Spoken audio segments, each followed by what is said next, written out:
My question to you is there anything that you can share right now with us that feels like a little bit of an edge for you or a little bit of a vulnerability? Sure, I'm sure I could find some things that I don't want the world to know about me. I like to pee in the woods, and that's no big deal. But I particularly like to pee off my balcony onto the grass. And the higher I can get, the better. I tell you, like I used to have a house where I could get up on the roof, and just look out over the valley and pee off the house. The wonderful thing. I got really awkward recently when my tenant downstairs had been away for several days, and I'm like, oh, no one's around. What's the big deal? She'd just come home 20 minutes earlier. Did you pee on her? Not on her, but her veranda is below the balcony, and I was peeing off on the side on the grass, and I heard the door shut downstairs. Boom. And I'm like, oh my God, she's had a cup of tea on the veranda and this stream of urine's come over, and now she's feeling unsafe in her own home, and I'm going to get prosecuted by some housing tribunal. Oh, it was horrendous. So that's one thing that's a bit embarrassing for me. And also, I'm often hesitant. There's a little bit of shame. It's just a shadow now Mhm. around anxiety and depression. I think I Mhm. still have shadows of a story that if I was worth anything and walking my talk, then I wouldn't experience that. I would Mm. have totally healed myself, and I wouldn't need to take an antidepressant right Mm. now. And yet I do, because Mhm. my life is way better on the medication, and nothing else I've tried has seemed to crack that. Mm. So there's a bit of a stigma, I think, around that. But the more and more I talk about it, it's just I'm becoming good with it myself. Like that's part of my nature, and I'm still looking, and I'm still open for natural methodologies that will mean that I don't need to take the medication anymore, and I haven't found it yet. So that's my quest. Mm. And maybe other people, well, not maybe, but I think most of us have something that we think we should be able to fix or change, and we haven't been able to. Yeah. So Mm. those are a couple of things. I got more, but I'm not proud of the fact that I'm single. I still have like, what's going on? Why am I single right now? If my life was perfect, I'd have this amazing relationship. So Mm. that's a little bit of Mm. an edge for me. Like maybe there's something wrong with me that hasn't happened yet. Mm. I mean, dating's a little difficult during this pandemic, I got to tell you. Um, and then another thing, I'm on a roll I love now. this. Yeah, because I go ahead. I just feel like every single time you mention something, I feel myself, my system feeling more and more and more safe with you. That's my experience. Wonderful, great. So we're modeling this process for the Mhm. world, because I scan for this, and this is something you can do, listeners, as well. Scan your system, scan your life for what's something that I got a bit of shame about. What do I think is wrong about my life, or what I think is wrong about me? That'll show you the bits that you don't want to tell other people. I'm I want to change my state a lot. I'm not happy. It's like a habit that I just want to change my state. Right now, I feel good, but I've already changed my state a little bit with a cup of black tea. Mm. So I want that in the morning. I don't want to just go through the whole day with just David.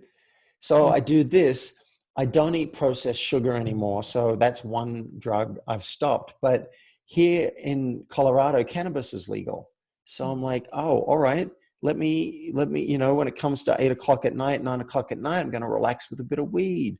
Or last night, I had a glass of wine for the first time in a long time. Like, oh, that was really nice. Mm. But I'm noticing there's something systemic and addictive about, not that I'm addicted to any one substance, Mm. but I'm addicted to, oh, let me change my state. And it might be some of the anxiety. I'm just looking for ways to shift that.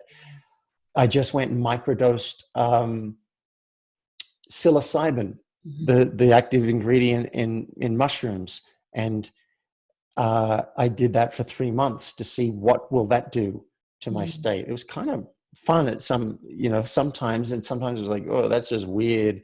But mm, I guess I'm not ashamed of that I microdose, because I'm looking for ways to heal myself.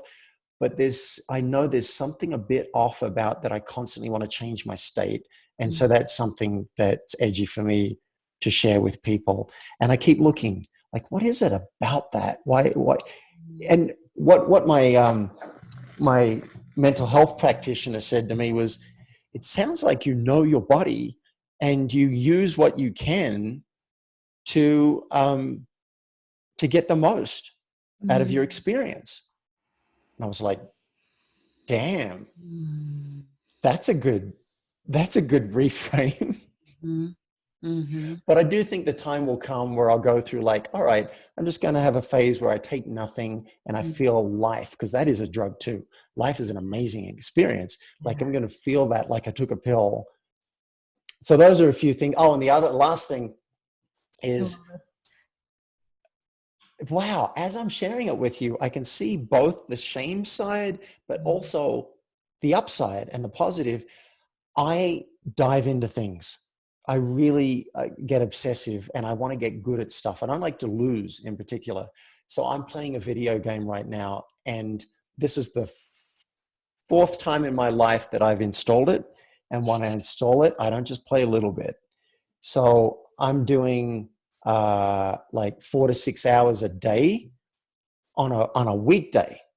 I'm not allowed to play it before 3 p.m. I've set myself rules. Otherwise, I tell you what, you just wouldn't see me for a few months, and it gets destructive. And on the weekend, no limits. So wow, do I go to town? And I mm. even hired a coach. I just paid a guy to coach me on this game, because I train. I don't just play. I don't just play to win. I'm playing to win all the games. So I train like a nerd.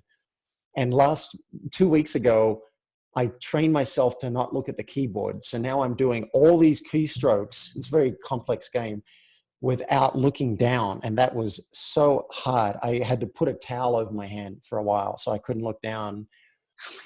And then I remapped all the keys so they all meant different things. Like, imagine playing the piano and someone moved the keys, but I did it for the long game. So I am a nerd. I am a geek. And yeah, I think it's a little sad that I mean, I'm sure I could be doing something for the children of the world to save hunger instead of doing this. But this is where I'm at right now, geeking out on this game, and I love it. And I can't wait till 3 o'clock, Samantha. I've got 3 hours and 35 minutes when I can log in and go to town.